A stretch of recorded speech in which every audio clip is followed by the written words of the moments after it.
Eddie Brock somehow has cancer, which is probably occasioned by him being the host for the Venom symbiote. He's at a hospital and Spider-Man just so happens to be paying a visit to Aunt May in the same hospital when he stumbles upon Eddie trying to unplug her as his revenge. Or at least, Venom is urging Eddie to do it, but he resists the temptation and tries to kill himself.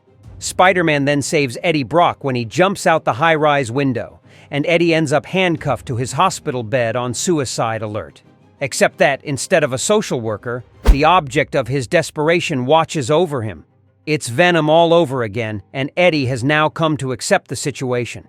Eventually, Eddie's condition improves to the extent that he's discharged from the hospital and decides to undergo a medical examination at Oscorp. Unfortunately, the attendant conducting the interview turns him down in a rather severe manner. Venom then displays an image to Eddie's mind, depicting powerful black hands gripping the woman who declined him, but Eddie chooses to walk away. In his final days on Earth, Eddie has one goal: to contribute at the feast shelter and attempt to rectify the mistakes of his past by assisting May Parker and her supervisor, Martin Lee. So Eddie operates in the kitchen, preparing and serving meals for the homeless.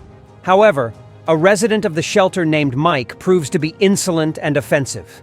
Eddie loses his composure and questions Mike's perspective on life, considering he's complaining about a tough existence when Eddie himself is grappling with cancer and death. Afterwards, Eddie distances himself from his companions and wanders through the rain-soaked streets.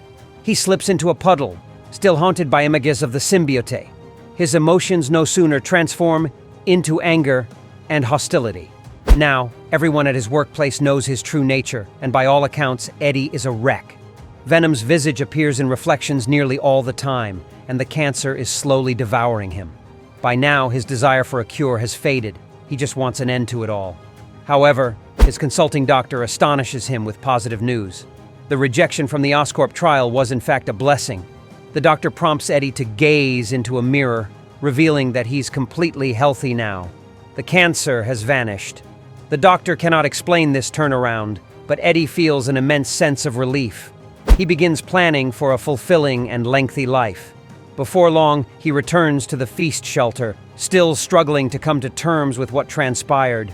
The world appears more vibrant and joyous. With a smile on his face, Eddie calls out to May and Martin, eager to share the miraculous recovery he's experienced. They both share in his happiness, allowing the morning's incident to fade away. Tears of joy stream down Eddie's face as he struggles to fully comprehend the situation. Martin Lee guides him away, leaving May in charge of the front. They enter Lee's private office to perhaps talk. Eddie remains astonished by the unfolding events. The cancer has vanished, and so has Venom. All the burdens that once weighed him down have evaporated. He senses an incredible freedom. He's puzzled by why he's deserving of this transformation. Reflecting on his past choices, he now relishes in the existence of miracles and the enchantment of life. Outside, a menacing entity lurks concealed within the shadows. The recent incarnation of Venom, now in the form of McGargan, forcefully crashes through the outer wall of the feast shelter. This abrupt intrusion triggers a panic among the shelter's inhabitants, who scramble to distance themselves in dread. Amidst the commotion, May is visibly shaken, yet Lee swiftly reassures everyone, urging them to maintain composure.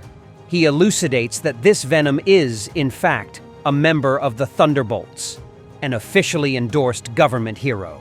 The paramount directive is for the shelter's occupants to keep their distance and abstain from obstructing his actions.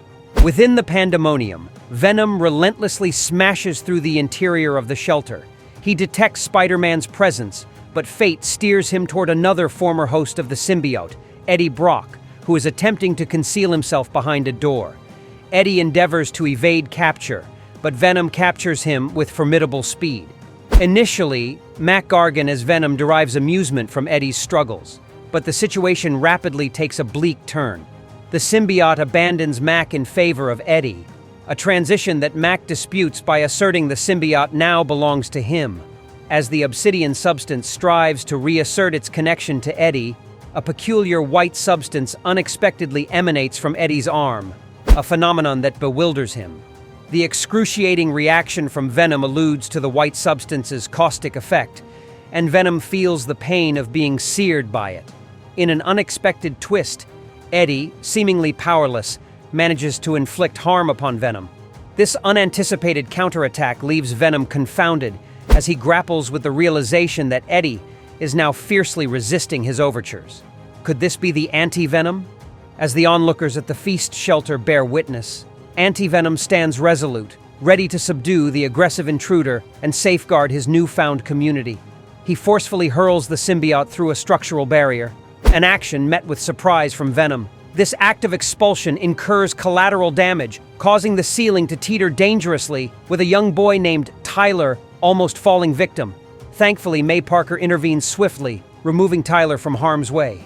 Eddie inquires after May's well-being, yet she reproves him, emphasizing the potential fatality that this confrontation could yield.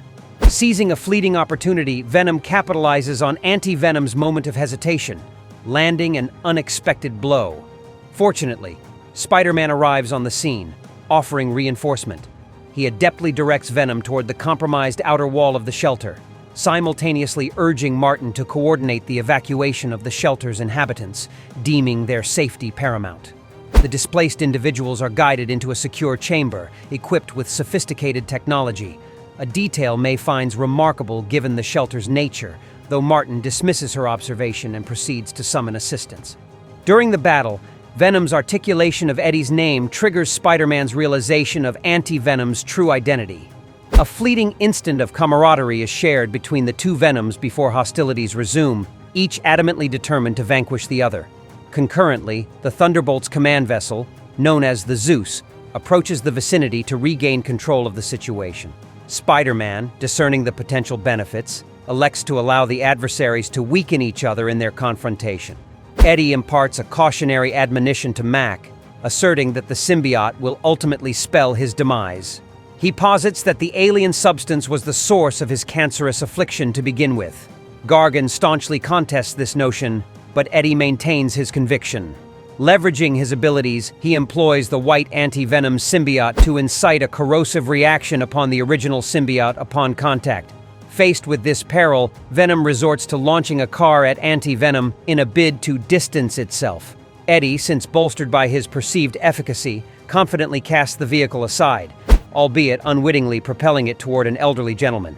Eddie registers his surprise as Spider-Man intervenes to rescue the man. Spider-Man regains his footing and explains that he refrained from interceding earlier to avoid disrupting their brawl.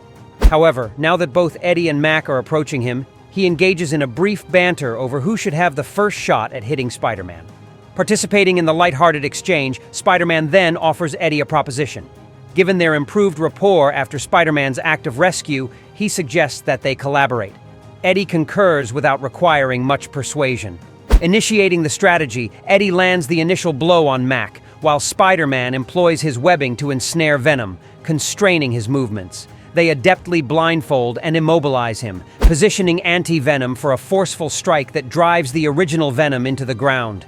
Venom beseeches Eddie to desist, contending that Eddie's actions are hastening their demise. Spider-Man seizes Mac from behind, holding Venom in place and affording Eddie the opening to conclude the battle.